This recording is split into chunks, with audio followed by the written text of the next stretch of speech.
Hey guys, my name is Brielle and I am a part-time wheelchair user due to Ehlers-Danlos syndrome, and I wanted to talk to you guys today about how to get a wheelchair.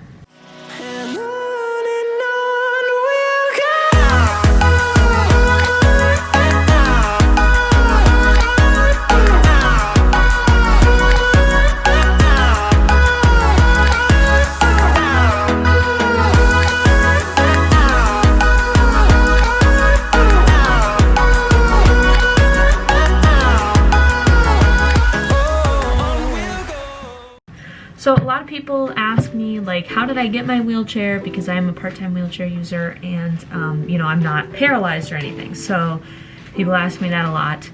And I kind of wanted to give you guys a little bit of an insight into kind of what goes into that process and like what the process looks like just from the outside standpoint. So first of all, this is just my experience, and this is just what I would recommend to you if you're looking at getting in a wheelchair. So this is just my advice on how I know that the process works and kind of like from what I did versus what I would do differently and that sort of thing, just sort of like how I'm looking at it. First, you want to research and make sure that a wheelchair is right for you. I will be doing another video on this subject, just kind of like listing a bunch of questions. Do you live in a multi-floor home that has a ton of stairs? Is your job one that can be done using a wheelchair, that sort of stuff, just to kind of give you an idea of like things that you should think about. Because I know that it's really easy to just think, well, a wheelchair would really help me, and it's like, but would it? And like, if so, how? And those sorts of questions. So I'm gonna make another video on that, but there's also other ways to research and see if a chair is right for you. There's things like reaching out to someone who is in your chronic illness community. So like if you have Ehlers-Danlos syndrome, you can reach out to somebody who has EDS who may use a wheelchair, or maybe they've considered one, or they've tried one and it hasn't helped them, or whatever their situation is. If they have your condition and they've considered or have used a wheelchair, then that is somebody who would be a really, really good resource for you to check in with. So if you have EDS, or if you have mast cell activation, if you have fibro, if you have scoliosis, I'm your girl. I can help you. If you're looking at getting a wheelchair for any of your conditions, go ahead and email me down below. I'll let you know like my opinion, but obviously I am not a medical professional. I am not an expert. I just know my symptoms and I know my experience. So I will help you out in that way, like sort of as a friend, but definitely not as like a medical professional or an expert. So I would, if you're looking for that sort of stuff, definitely reach out to somebody like that. So that's the first step, is just researching if a chair is right for you, making sure that that is the correct decision. And if you've made that decision that that is what you're gonna do, then the rest of this video is for you. First of all, you should make a list of the ways that a wheelchair will help you. Imagine what you would use the wheelchair for. Would you use it for getting around your house, or more, moving around outside of your house, or like at work? That sort of stuff. What situations would you see yourself using the wheelchair in? And you want to make sure that you're listing your conditions and your symptoms that you are attempting to mitigate with the use of a chair. So like for me, obviously my chair isn't going to mitigate my GI symptoms necessarily. I don't know, maybe, but that's obviously not one of the conditions that I listed when I went to go talk with my doctor about getting a wheelchair. I listed things like my joint pain, my chronic fatigue, things like my blood pooling problems. I listed those things to make sure that those are the things that I'm trying to mitigate by getting a wheelchair. I understand it's not going to help me with my allergies, like I get that. And making sure that you understand, like looking at those conditions and those symptoms, you understand that those are the things that will be solved by getting a wheelchair, and make sure that it is worth it for you to do that. Because if it is, then obviously like great, like that's definitely something you need to continue looking into, but if not, then obviously stop here.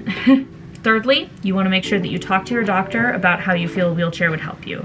So people often ask me like who I went to get my wheelchair. I just went to my primary care doctor and I said, hey, like, she had mentioned, my situation might be a little different because she had mentioned a wheelchair to me before. And I had said that I didn't think it was that good of an idea. Then I brought it up again. So I went to my primary and I said, hey, I think maybe a wheelchair might be a really good idea for me.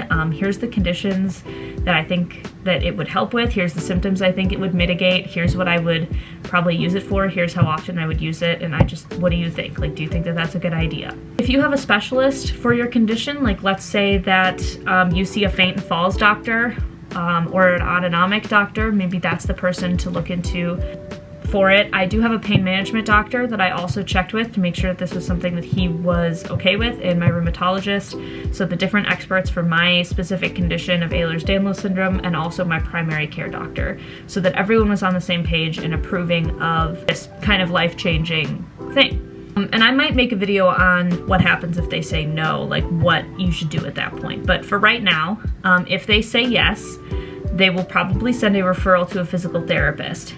And that physical therapist should be someone you've never seen before. So this is going to be someone you've just met, and they will be doing your assessment. Basically, you go to this assessment and the physical therapist will ask you a bunch of different questions. Basically, I do have a video out that talks about what those questions are and what kind of physical testing that they will do at that appointment to kind of see what kind of chair they'd be looking at for you, or if they'd be looking at maybe a different mobility aid that you hadn't previously thought of. The wheelchair dealer may or may not be at that appointment, but they will likely ask you some questions and get some measurements of you. Sometimes this can be done as an at-home visit, like that part of the appointment, not the PT part, but the wheelchair dealer might come to your house and take a look at your house and look at that sort of stuff. My appointment had the wheelchair dealer and the physical therapist together in the same appointment, so while I was doing all those physical therapy questions, I was also doing the measurements for the dealer. But I have heard of a lot of people who have had their dealer want to schedule an appointment at their home so that they can kind of get a good look at, you know, where the person lives and like what sort of at-home environmental things that they need to take into consideration. With that appointment with a physical therapist, there's going to be a bunch of different questions about kind of like what you plan to use the chair for, the environment that you live in and work in, and stuff like that kind of stuff, like where you're going to be using the chair, how often you plan on using it. They're probably going to ask about what symptoms it'll mitigate, that kind of stuff. And the reason is they have to write a big long letter to your insurance company that describes each of the things that they're prescribing you. So the wheelchair itself, obviously, but then also if they want to make any modifications whatsoever, like for me specifically, my leg strap, just the strap behind my legs, is something that she had to justify as to why I needed it. The footboard, the place that I put my feet, she had to justify why I needed that. And then bigger things like my power assist, you know, my smart drive, or my back cushion, or my seat cushion, that kind of thing, the different tire treads. So your physical therapist has to justify all of those things to your insurance. They write a paragraph for each different thing about why you need that specifically. So it's really, really, really important that you are as honest with your physical therapist as possible. It's really, really, really important that you tell her exactly what you do in a day. You know, they're not going to judge you if you say that you lay in bed all day or you watch Netflix a lot, or you take a lot of weird late night walks, you know, just whatever you actually do in a day, whatever you actually do you go to work, that kind of stuff. They're not going to judge you. They're there to help you. And so if you're honest with them, then you'll get a chair that's going to work for your lifestyle. But if you're not honest with them, then you might end up with a chair that isn't going to be fit for you or your lifestyle, and that's not good. I'm really lucky that I was able to, you know, kind of give them a good overview of what my life looked like, even though my life is kind of crazy. I was able to give them a good overview of what that's like and like the environment that I'm in very often. So my chair is a pretty good fit for me. That letter also goes to insurance. So if you're being honest with your physical therapist, they'll be able to justify the things that you really need. So, you know, like let's say that your physical therapist doesn't have enough information to justify why you might need a certain cushion, you know, a certain like seat cushion, then you're not going to get that seat cushion because insurance will deny it. So that sort of stuff is really important. That visit is going to be really nerve-wracking. I suggest that you watch that other video of mine just to make sure that you know what you're getting into when it happens. And you can kind of make a list of like what you want to say. If you have like anxiety like I do, I really wish I would have had that video that I made. I really wish I would have had that before my appointment, because then I would have probably been less nervous, because I would have known what to expect. So when you do meet with the dealer, they will probably give you some chair options. So my dealer had me looking at a couple different chairs. They may or may not have those to show you in person. They might have kind of a basic chair just to have you ride around in, because most insurances require that you use a chair and prove that you know like the normal functions of a wheelchair. So I would suggest watching a couple videos online to make sure that you know how to propel a wheelchair, just in case your insurance does require that you know, do that at that appointment. They might have a more basic chair in person for you to ride in, or they might have the exact chair they're thinking of giving you, you know, whatever. And they will show you those specific options online. Make sure that you ask them at the appointment. I'm not sure if all dealers have this issue, but mine specifically, he didn't plan on sending me a list of the different things that he was planning on prescribing me, of the different things that he was planning on getting for me.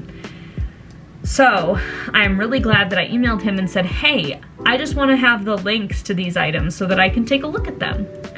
So he sent me the link to the back cushion, the link to the seat cushion, the link to the wheelchair, the link to the tires, the link to the leg strap, the link to the footboard, the link to everything.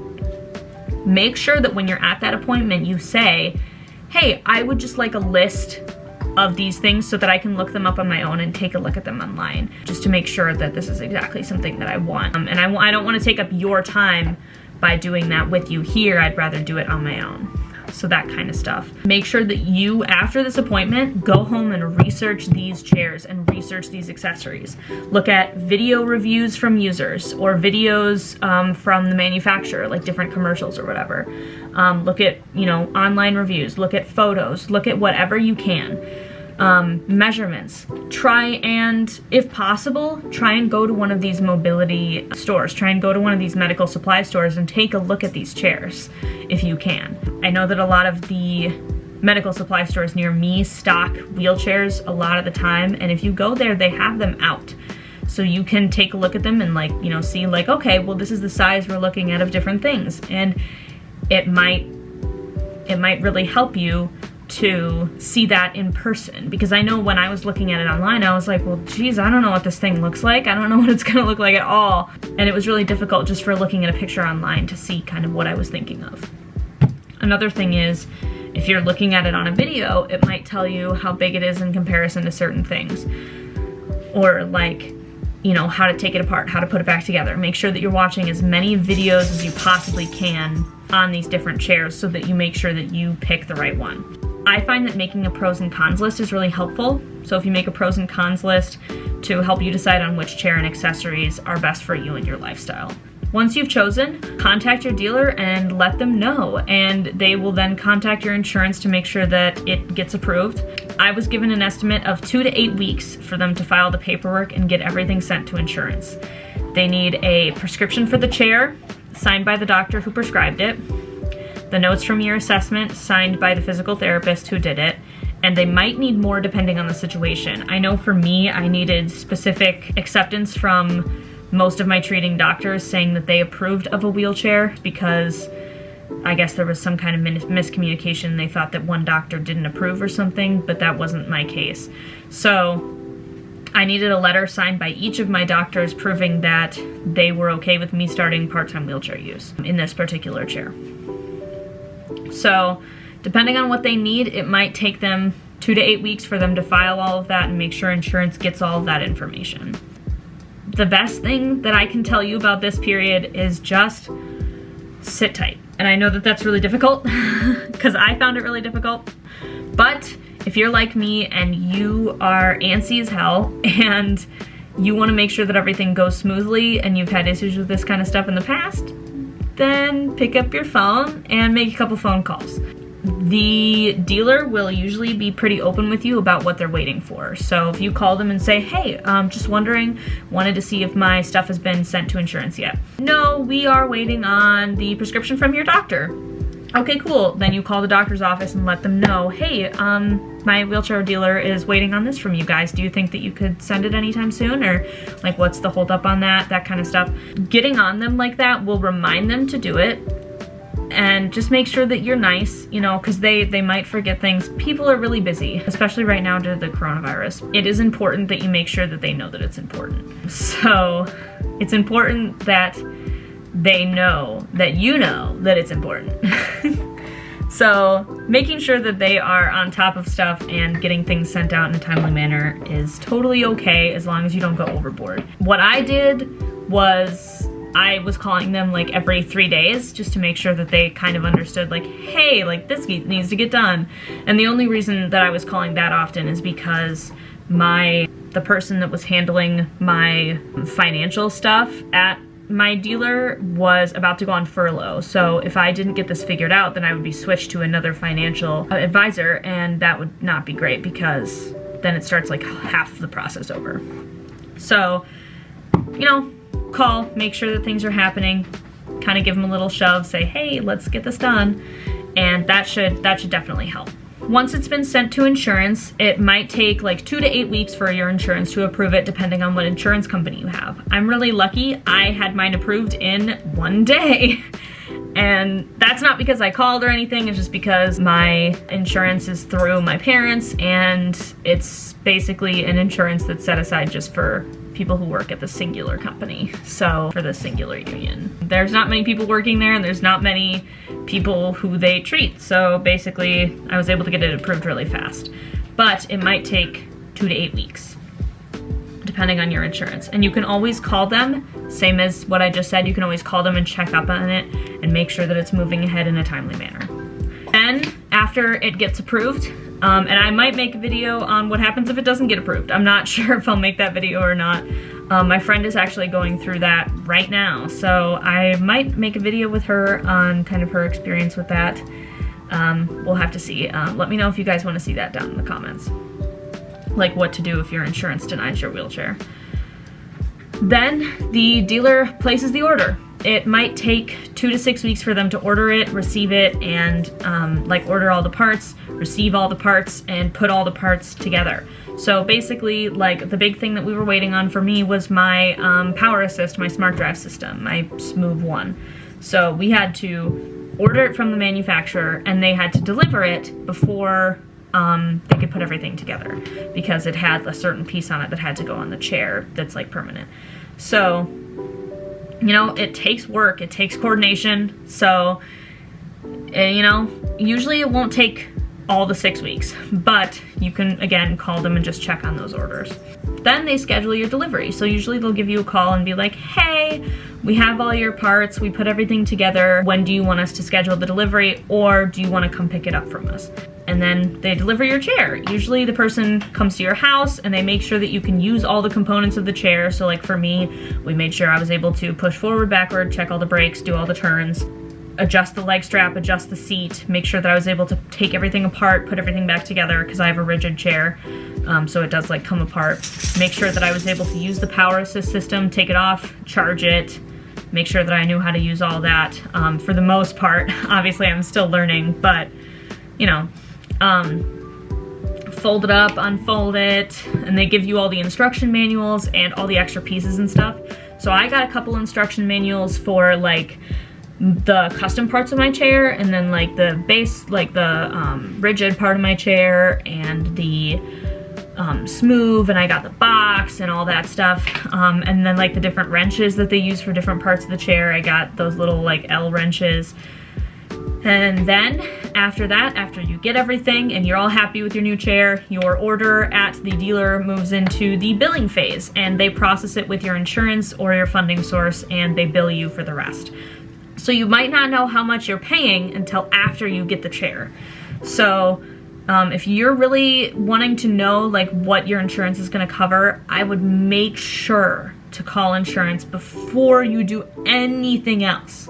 I called my insurance before I even asked my doctor about it. I called my insurance and said, hey, do you guys cover wheelchairs? And like, what is your policy on that? Like, how does that work? Because if you're a part-time wheelchair user, sometimes they don't cover it at all. If you're not paralyzed, sometimes they will just not cover it, which is really frustrating. I think that a lot of the chronic illness conditions that I know wheelchairs help with, I think that they get discriminated against with their insurance companies, because their insurance companies don't cover some of the things that they need in order to function properly, which is really frustrating.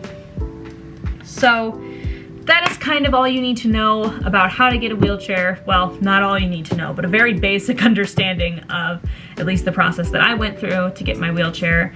I hope that that was helpful. I hope that this is helpful to some people and it helps you to kind of guide yourself towards getting a chair and to guide yourself towards having that conversation with your doctor.